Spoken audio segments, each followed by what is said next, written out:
Shalom, shalom. I want to say happy new moon day to everybody celebrating the new moon today. Today is the first day of the 9th biblical month. And I just want to do a quick video. I want to go into the scripture and actually show which phase is the new moon, because people use 3 specific phases to determine the new moon, and they use the dark moon, the crescent, as well as the full moon. So I just want to go into scripture and show, in fact, which phase of the moon is actually the new moon. Because one thing for sure, if you start wrong, you cannot end up right. And there's specific feasts that take place under a specific phase of the moon. So I just want to go into scripture and show which phase of the moon is the new moon. So the first, I guess I'll start at Deuteronomy 21 and verse 13. It says, "And she shall put the remnant of her captivity from off her, and shall remain in thine house, and bewail her father and her mother a full month. And after that ye shall go into her, and be her husband, and she shall be thy wife." So it says full month here. So when you go into the Strong's Concordance, that's H3391, and it means Yarah, which is the moon in Hebrew. So it's talking about the moon. So when you go into the Strong's Concordance, the word Yarah, like I said, 3391, it means month, lunar cycle, moon, and calendar month. So this scripture is telling us that the moon was made to determine the months, the lunar cycle, and the calendar month, right? So I just want to go into another scripture, because the word Yarah is interchangeable with the word month, which is Strong's Concordance 2320 Kodesh. So I just want to go into scripture and show that as well. Job 29 and verse 2. Job 29 and verse 2, it says, "Oh, that I were as in months past, as the days when Yahuwah preserved me." So right here, this scripture says months, M-O-N-T-H-S, in the plural sense. So when you go into the Strong's Concordance, this word month here is the same exact Strong's Concordance number, 3391 Yarah. So this is why I say that the moon, that the word moon and month is interchangeable. So it's telling us that the Most High, Yahuwah, told us to use the moon to determine our months, as well as all of our feast days listed in Leviticus 23. So like I said, today is new moon day, and I want to go into scripture and show scripturally which phase of the moon is actually the new moon. So like I said, some people use the dark moon as the new moon. So I want to go into scripture. I want to show something, because a point that I just made, and I'm just thinking about that. It says again in Job 29 verse 2, "Oh, that I were as in months past, as in the days when Yahuwah preserved me." So like I said, this is Strong's Concordance 3391 Yarah. But like I said, the word month and moon is interchangeable. So I want to show an example of that as well. Exodus 12. Exodus 12, and I'm going to pick it up at verse 2. And this is talking about the month of Abib. It says, "This month shall be unto you the beginning of months. It shall be the first month of the year to you." So in this one scripture here, it has the word month, M-O-N-T-H, and it also has the word months, M-O-N-T-H-S, in a plural sense. So when you go into the Strong's Concordance here, this is Strong's Concordance 2320 Kodesh, right? So this is why I'm saying that the word Yarah, or moon, which is Strong's Concordance 3391, is interchangeable with the word month. And it shows this right here. So like I said, people use 3 specific phases to determine the new moon: the dark moon, the crescent, as well as the full moon. So I'm gonna go into scripture. I'll deal with the dark moon first.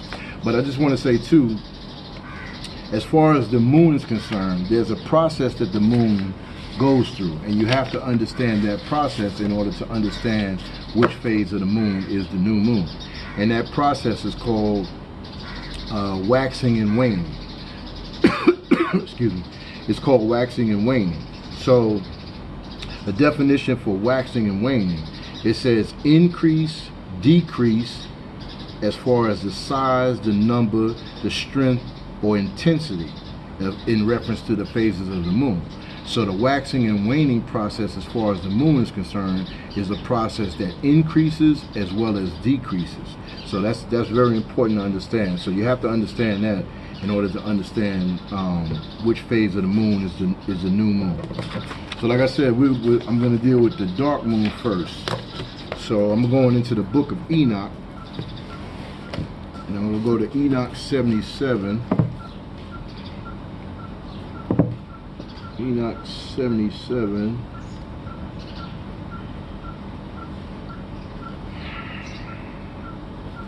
Enoch 77. And I'm going to start at verse 17 and 18. It says, where the light comes to the moon, there again it decreases or wanes. Like I just gave the definition, waxing and waning. So it says, there again, it says, when the light comes to the moon, there again it decreases until all its light is extinguished and the days of the moon pass away. So when something is extinguished, that means it's put out. Like, for example, if you have a fire extinguisher, you use that to put out the light, to put out the fire or extinguish the fire. So it says, when its light is extinguished, the days of the moon pass away. It says, verse 18, then its orb remains solitary without light, meaning the dark. So that's telling you right there that the dark moon cannot be the new moon, because it says when it's extinguished, its days of the moon pass away or come to an end. So the dark moon cannot be the ending of the month as well as the starting point of the month, just like you cannot push and pull at the same time. So this right here would exclude the dark moon as being the new moon, because you can't do both at the same time, right? So I'm going to jump to the full moon and get some understanding on that. So back, it's still in the book of Enoch 77, and I'm going to start at verse 1 on this. And it says, the names of the sun are these. One, and y'all bear with me on these names.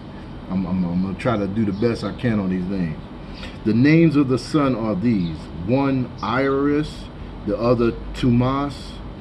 The moon has 4 names. The first is Asonia, the second is Ebla, the third is Benaz, and the fourth is Eri. So these are the names of the sun and the names of the moon. Verse 3 said, these are the 2 great luminaries whose orbs are the orbs of heaven, and the dimensions are both equal. So this is talking about the sun as well as the moon. So when it's talking about it's equal, it's talking about the moon in its fullness, right? So I'm gonna give it a precept for that as well. First Enoch,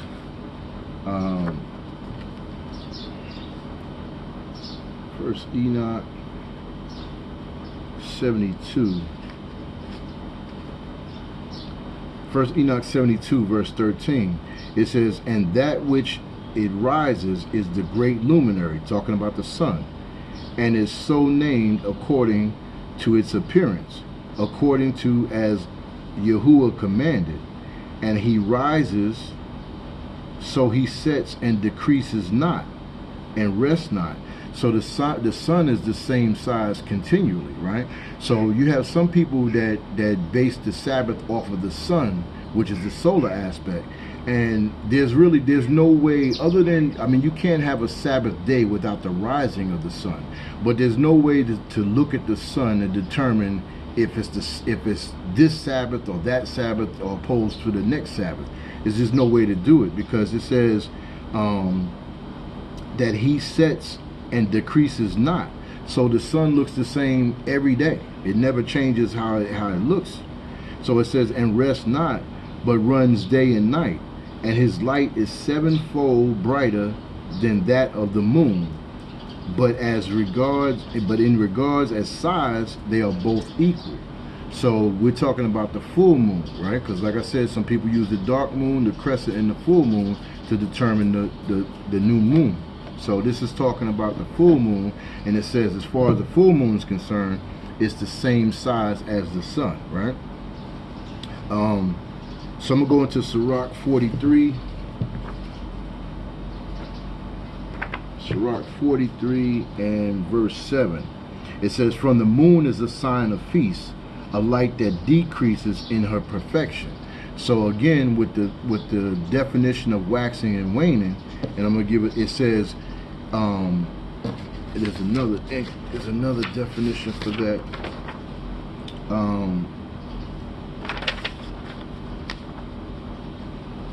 Another definition for waxing and waning. It says, if something waxes and wanes, it must first increase, then decrease over a period of time. So waxing and waning is an increase and a decrease process of the moon, right? So Sirach 43 verse 7 says, "From the moon is a sign of feast, a light that decreases in its perfection." So we know that the perfection of the moon is the fullness, right? Let me get a precept for that real quick. Sirach 39 and 12. It says, "Yet have I more to say, which I have thought upon, for I am filled as the moon at the full." So the perfection of the moon is the fullness, right? So it says again, it says,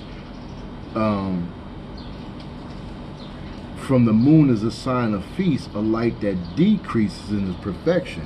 So if the full moon decreases, is the first phase of the moon to decrease, then by definition and according to the process of the moon, as far as waxing and waning is concerned, it says if something waxes and wanes, it must first increase and then decrease. So it takes 14 to 15 days for the moon to become full, right? Let me get that in Enoch 77. Enoch 77 in verse 6. It says, "In 14 days the whole of the light is completed or perfected," right? It says, "By 3 quintuplets light is poured into it, until 15 days its light is completed or perfected. According to the signs of the year, it has 3 quintuplets." So it's telling you that it takes 14 to 15 days before the moon becomes full. So anything 14 to 15 days old cannot be counted as new, right? And then with the waxing and waning process, it says of the full moon, a light that decreases, right? So again, it said from the moon is a sign of feast. So we know when we go into Leviticus chapter 23, verse 1 through 3, we see that the first feast listed there is the weekly Sabbath, right? So when we went into Strong's Concordance 3391, Yerah, it said month, lunar month, calendar month. So right there, this is the Most High showing us that the moon was created to determine the month as well as the feast days listed in Leviticus 23 to include the weekly Sabbath, right? So as far as the full moon is concerned, we see that it's the same exact size as the sun, right? And I know we've been taught that the sun is 93 million miles away and that the moon is 238,000 miles away. And let me just go into that real quick, because that's a lie that we've been taught also. So Genesis 1 and verse, I'm going to pick it up at verse 14. It says, "And Yahuwah said, let there be lights in the firmament of heaven to divide the day from the night, and let them be for signs, for seasons, for days, and for years." Verse 15, "And let them be for lights in the firmament of heaven to give light upon the earth. And it was so. And Yahuwah made 2 great lights, the greater light to rule the day, and the lesser light to rule the night. And he made the stars also." So we see in verse 14, he says, let there be lights in the firmament of heaven, right? And then we see verse 15 says, and let them be for lights in the firmament of heaven as well. So this is why the sun and the moon, like Enoch says, is the same exact size. Now, we've been taught that the moon is 93 million miles away, and that the sun, the moon is 238,000 miles away. So when we have that mindset to believe that the sun is 93 million miles away, and we see how big it appears over the sun, over the moon, then we take on the mindset that the sun actually is that far away, because look how big it looks in the firmament. But we're reading here that it's in the firmament. Both the sun and the moon are in the firmament, which means the sky that we're looking at. So we've been taught a misconception that the sun is 93 million miles away. In fact, it's in the heaven. It's in the heavens that we're looking at right here. So that's just another lie that we've been taught. So it's talking about the moon, the sun and the moon are both the same size. So I just want to make another point from Enoch, because the scripture that I just read, it says, again, Enoch 77 verse 6, it says, in 14 days the whole of his light is completed. By 3 quintuplets, light is poured into it until the 15 days when the light is completed. According to the signs of the year, it has 3 quintuplets. So we already read that from the moon is a sign of feast, and that was talking about all of the feast days listed in Leviticus 23. So when Enoch says the signs of the year, I'm gonna go in the description and show what that's talking about, because we're talking about the 15th day, which is the full moon, right? So Deuteronomy 16:16 tells us the signs of the year. Deuteronomy 16:16, it says, 3 times in a year shall all males appear before Yahuwah thy Allure in the place which he shall choose, in the feast of unleavened bread, and in the feast of weeks, and in the feast of tabernacles, and they shall not appear before him empty, right? So these are the 3 feasts of the year, or the signs of the year, that Enoch is talking about. So I'm just going to deal with 2 real quick, because I'm talking about the full moon, right, being the 15th day, and his perfection being the fullness. So and like I said from the beginning, if you start wrong, you cannot end up right, because there's specific feasts that have to take place under specific phases of the moon. So this is why I'm here, to show the signs of the year. So it says the Feast of Unleavened Bread and the Feast of Tabernacles. So I'm going to just deal with those 2 real quick. So I'm going to go back to Leviticus 23. Leviticus 23 and verse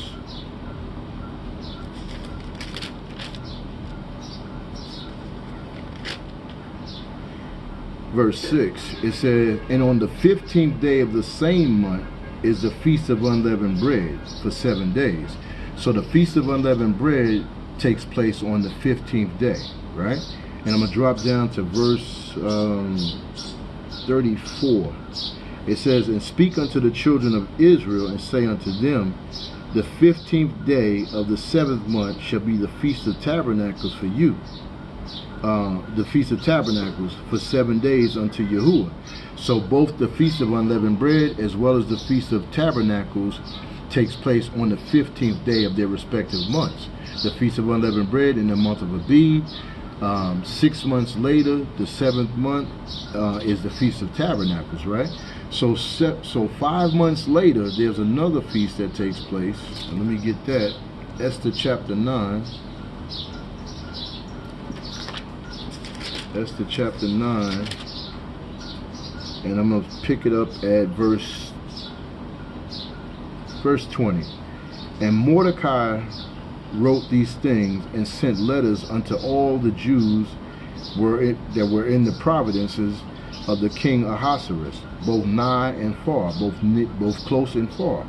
It says, verse 21, to establish this among them, that they should keep the 14th day of the month of Adar and the 15th day of the same yearly, right?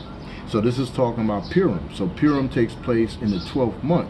So the 12th month is 5 months after the Feast of Tabernacles, which is the 2nd day, is also on the 15th day, right? So it says, verse 27, the Jews ordained and took upon them and upon their seed and upon all such as joined themselves unto them, so as they should not fail that they would keep these 2 days according to the writings and according to their appointed time every year, right?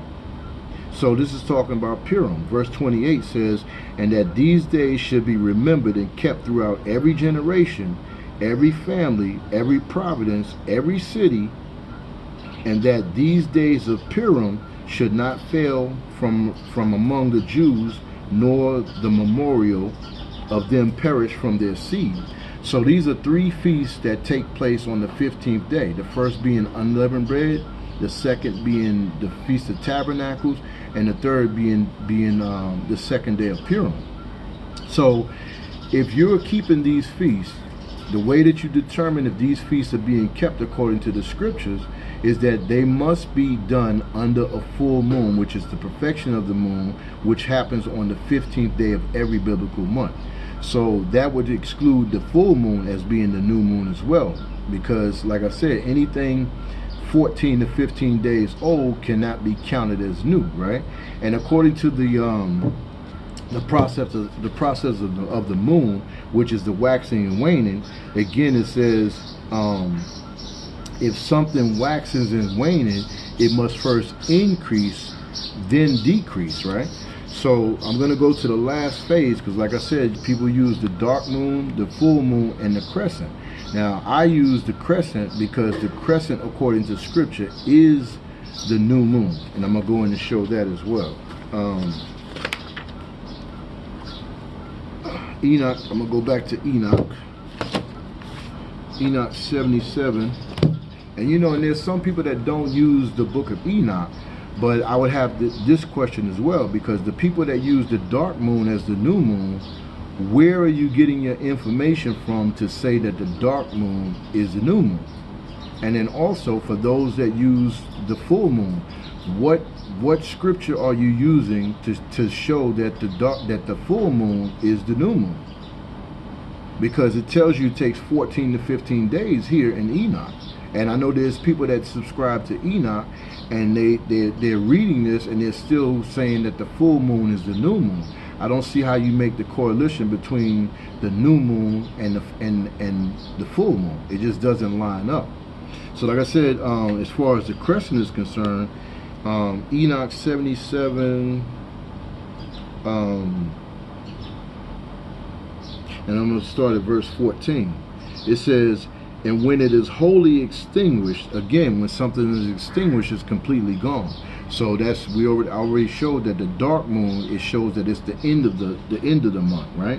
So it says, when it is wholly extinguished, its light is consumed in heaven. And on the first day, it is called the new moon, for on that day light is received into it. So on the first day of the month, light is received back into the moon, right? So so I'm gonna go back over to Sirach 43 and pick it back up at verse 8.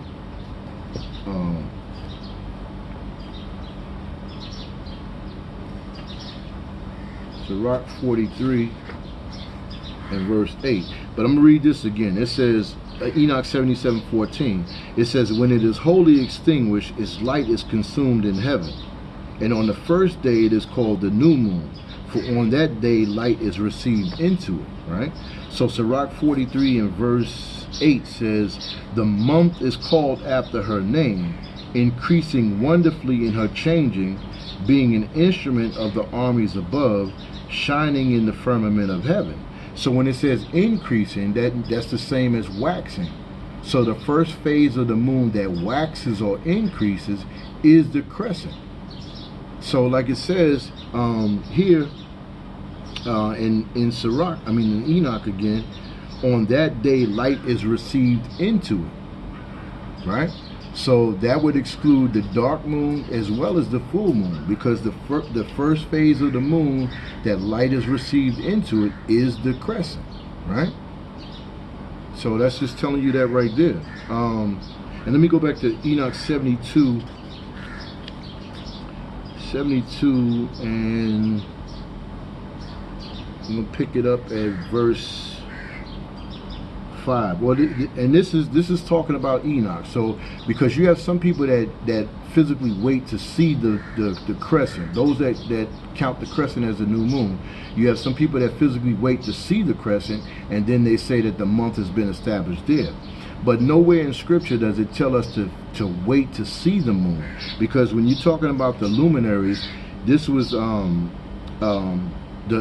angel Uriel took Enoch up and showed him what it looks like. So he's telling Enoch, this is what it looks like when it is counted as the new moon. He's not telling us to wait for the new moon. And this scripture here is misinterpreted to say that we have to wait and see it, and then it's counted as the new moon, right? So Enoch 72 verse 5, it says, at the time it appears to you and becomes to you the beginning of month, the beginning of the month. 30 days it is with the sun, and in the gate in which the sun comes forth. So again, they use this scripture here to say that we have to wait to see the moon first. So I just want to show that Enoch 71, and I want to just read verse 1. It says, the book of the revolutions of the luminaries of heaven, according to their respective classes, their respective powers, their respective periods, their respective names, the places where they commence their progress, and their respective months, which Uriel, the holy angel, who was with me, talking about Enoch, explained to me. He who conducted them, the whole account of them, according to every year of the world, forever, until a new work shall be effected, which shall be eternal. So this is Uriel showing Enoch what it looks like and what phase is counted as being the new moon. So again, when we read in Enoch 72:5, and it says, at the time it appears and becomes to you the beginning of months, this is Uriel explaining this to Enoch. This is not telling us to wait to see the moon and then count it as the new moon, because for us, we should be able to count the days of each month. And we go further into Enoch, and it tells us that some months are 29 days and some months are 30 days, right? So we should be able to do like David and Jonathan did. And I just want to hit this real quick, and I'm going to end this because I'm not trying to go too long. It's just a quick edification for a new moon day. So 1 Samuel 20, and I'm going to start at verse 5. It says, and David said unto Jonathan, behold, tomorrow is the new moon, and you should not fail to sit with the king and meat. But let me go, that I may hide myself in the field until the third day at even. So when David says this to Jonathan, they're saying this the day prior, right? He says tomorrow is the new moon. So he's making this claim, making this statement without physically seeing the moon, right? And so verse 18 is the second witness to this. It says, then Jonathan said unto David, tomorrow is the new moon, and thou shalt be missed, because thy seat will be empty. So both David and Jonathan both said that tomorrow's the new moon without physically seeing the moon. So when I read that scripture in Enoch 72 and verse 5, when it says, when it appears to you, it becomes the beginning of months, that was the angel Uriel explaining to Enoch and showing him that when you see this phase of the moon, that is what is counted as the new moon. And again, the process of the moon, it says as far as waxing and waning, it says if something waxes and wanes, it must first increase and then decrease, right? So I'm just going to close with this, back to Sirach 43, because I already established that the dark moon is the end of the month. So I'm going to go back to Sirach 43 and verses 7 and 8 and close with this, because it lines up with the process of waxing and waning. Sirach 43 and verse 8. So again, if something waxes and wanes, it must first increase, then decrease, right? So when it comes to Sirach 43, is taught to mean that it's talking about one specific thing, and it is talking about one thing. It's talking about the moon, but it's giving you different characteristics of the moon. So I'm going to start at verse 6. He said, he made the moon also to serve in her season, for a declaration or an announcement of times, and a sign of the world. So it's the moon is a sign of the world. So like I said, today is new moon day, and I'm here in Africa, so the sun is up here, and in the west, which is America, is nighttime now. So this evening, when the sun sets, because evening simply means sunset, so when the sun sets this evening, the confirmation that this day, the 12 hours of light called day, according to Genesis 1 and 5, was in fact new moon day, right? And when the sun sets, depending on the visibility and everything, I should be able to see the crescent, which is the first light. But if I don't, still knowing that Jonathan and David, they said tomorrow is the new moon. They didn't base it on what they saw. They based it on counting the months. So if I know and understand that some months are 29 days and some months are 30 days, then based on that, I can determine without a doubt when new moon day is, regardless to me seeing it or not. Because a biblical month cannot be less than 29 days or more than 30 days. So by default, from either of those months, the very next day that starts at the rising of the sun is new moon day by default, right? So it says, verse 8, the month is, verse 7, from the moon is a sign of feast, a light that decreases in its perfection. So I already showed in scripture that the perfection of the moon is the fullness. So it says decrease. So this is talking about the full moon. So if something waxes and wanes, it must first increase and then decrease. So again, this excludes the full moon as the new moon. Verse 8 says the month is called after her name.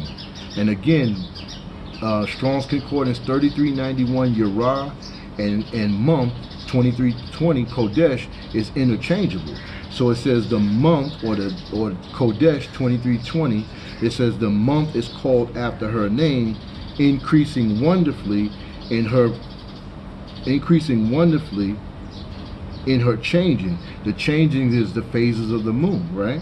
So it says increasing wonderfully in her changing, being an instrument of the armies above, shining in the firmament of heaven. So the first light is something that you physically see, right? It says shining in the firmament of heaven, and it says increasing. So again, if something waxes and wanes, it must first increase before it decreases. So this is showing that the new moon is in fact the first light, which is the crescent.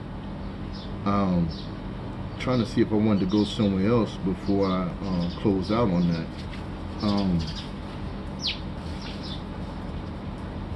But yeah, I'm gonna go ahead and close with that, because that's pretty much the gist of it. And just say again, happy new moon to everybody that's celebrating the new moon today. Today is the first day of the 9th biblical month. Oh, this is what I wanted to show, because I said that we're keeping, if we count the days, the days of the month, either 29 or 30 day month, that we know by default that the next. I want to show that real quick and then I'll close. Ezekiel 46.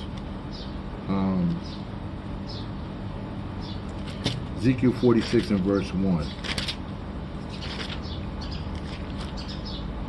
It says, thus saith Yahuwah, the gate of the inner court that looketh toward the east shall be shut the 6 working days, but on the Sabbath it shall be open, and in the day of the new moon it shall be open. So in the day of the new moon, in the 12 hours of light called day, like Genesis 1 and 5 says. So the temple gate is open in the new moon, and it's all open also in the day of the Sabbath as well. So the Sabbath as well as the new moon are both celebrated during the 12 hours of light called day, right? So verse 2 says, and the prince shall enter by the way of the porch of that gate without, and shall stand by the post of that gate, and the priest shall prepare his burnt offerings and his peace offerings, and he shall worship at the threshold of the gate. Then he shall go forth, but the gate shall not be shut until the evening, because the evening the evening is the end of the day. The 12 hours of light called day. Like Hamashiach said, is there but 12 hours in the day? Absolutely. 12 hours of light called day. The light, the evening is immediately followed by 12 hours of darkness called night. So it says the gate is open in the Sabbath, on the Sabbath, and it's open in the day of the new moon. So it says that gate shall not be shut until evening, because evening simply means sunset, which is immediately followed by 12 hours of darkness called night. So I just wanted to show this here to also show that a biblical day starts at the rising of the sun, and when evening comes, it does not mean it's a different day. It just means that the sun is set, and now it's going to be followed by the 12 hours of darkness called night. So again, like I said, today is the first day of the 9th biblical month. So I want to say happy new moon day to everybody celebrating today, and pray that everybody has a blessed new moon day. So with that, I say shalom.